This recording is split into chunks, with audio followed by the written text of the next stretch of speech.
हरिभक्त पारायण इंदोरीकर महाराज यांच्या कन्येचं लग्न संगमनेर येथील गुंजालवाडी परिसरामध्ये 3 मे रोजी पार पडला. मात्र हे लग्न झालं संगमनेरमध्ये, मात्र चर्चा झाली संपूर्ण महाराष्ट्रामध्ये. संपूर्ण महाराष्ट्रामध्ये चर्चा होण्याचं कारण म्हणजे इंदोरीकर महाराजांनी केलेलं लग्नावरती केलेलं खर्च. कारण महाराजांनी याच्यात 10-20 एकरमध्ये लग्नाचा मंडप टाकला होता आणि पार्किंग वगैरे सगळं मिळून हे 100 एकरमध्ये हा लग्न सोहळा पार पडला. महाराजांनी खर्च केला आणि संपूर्ण महाराष्ट्रामध्ये महाराजांवर टीका व्हायला सुरुवात झाली. कारण महाराजांनी लोकांना संदेश दिला होता, साधे लग्न करा आणि साधे लग्न केले तरी मुलं बाळं होतात आणि महाराजांनी 100 एकरमध्ये लग्न केलं. 6 महिन्या पहिले इंदोरीकर महाराजांनी त्यांच्या मुलीचा साखरपुडा केला होता. तेव्हासुद्धा महाराजांवरती टीका व्हायला सुरुवात झाली होती. कारण महाराजांनी लोकांना संदेश एक दिला आणि महाराजांनी आपल्याला जो संदेश दिला त्याचा उलटं त्यांनी ते आपल्याला दिलेला संदेश त्यांनी काही निभावला नाही आणि संदेश दुसराच देण्यात आला असं लोकांचं सांगण्यात आलं होतं. कारण की महाराज नेहमी म्हणायचे की खैरा भांडा काळा चष्मा दुसऱ्याचा गॉगल घालून आला, मुलगी बघायला आला आणि मेवणीकडेच बघायचा, असं सुद्धा महाराज कीर्तनामध्ये म्हणायचे. आणि लोकांना म्हणायचे की एवढा मोठा मंडप टाकायची गरज नाही आहे. नवरदेवाला म्हणायचे की DJ लावायची गरज नाही आहे. DJ नाही बी लावले तर मुलं बाळं होतात, असे महाराज नेहमी त्यांच्या कीर्तनामध्ये म्हणायचे.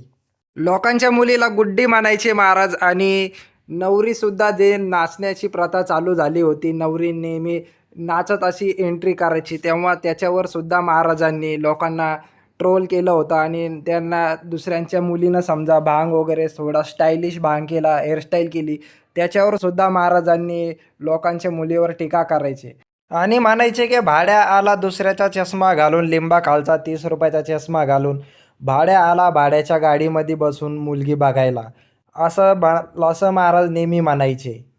मात्र लोक असं म्हणतायत की लोकांना सांगे ब्रह्मज्ञान. आता असं लोक म्हणतायत की महाराजांनी आपल्याला जे सांगितलं ते स्वतः ते काही पाळत नाही आहे आणि महाराज स्वतःच इथं पैशाची उधळपट्टी करताय. कारण की साखरपुड्यामध्ये एवढा खर्च केला होता आणि लग्नामध्ये सुद्धा एवढा खर्च केला आणि आपल्याला म्हणतात की लग्न साधे करा, लग्न साधे केले तरी मुलं बाळं होतात, असे म्हणायचे. मात्र आता इंदोरीकर महाराजांनीच एवढा मोठा खर्च केला की लोकांना आता ते चांगलं दिसत नाही आहे. कारण 100 एकरमध्ये म्हणजे ते खूप मोठं लग्न झालेलं आहे मित्रांनो. पण मित्रांनो, जर तुम्ही महाराजांना ट्रोल करत असाल आणि तुम्ही जे लोक महाराष्ट्रामध्ये महाराजांबद्दल काही वाईट बोलत आहेत, त्यांच्यासाठी महाराजांनी लग्न झाल्यानंतर त्यांचे 8 ते 10 मिनिटाचं प्रवचनसुद्धा दिलं होतं त्यांच्या मुलीच्या लग्नामध्ये. त्यांनी त्याच्यामध्ये त्या लोकांना ट्रोल करणाऱ्यांसाठी म्हणलं होतं की तुम्ही साखरपुडा केला तेव्हा 1 महिना ट्रोल केला, आता तुम्ही लग्न तर मोठं केलेलंच आहे, आता तुम्ही वर्षभर ट्रोल करा, काही फरक पडत नाही. महाराजांनी हे सुद्धा सांगितलं की मी जे म्हणत होतो की लग्न साधे करा, लग्न मोठे करायची गरज नाही आहे, कर्ज काढून लग्न करायची गरज नाही आहे, ते अशा लोकांसाठी म्हणत होते की जे लोक कर्ज वगैरे काढून लग्न करतात, ज्यांची ऐपत नाही आहे आणि जे लग्न मोठे करतात, कर्ज काढून लग्न करतात, त्यांच्यासाठी त्यांनी हा संदेश दिला होता, असं महाराजांचं म्हणणं आहे. त्या प्रवचनमध्ये 8 ते 10 मिनिटाच्या प्रवचनमध्ये महाराज असं म्हणलेले आहे की पैसे काढून कर्ज काढून लग्न करायची गरज नाही आहे. आता महाराजांकडं आहे पैसा म्हणून महाराजांनी एवढा मोठा खर्च केलेला आहे मित्रांनो.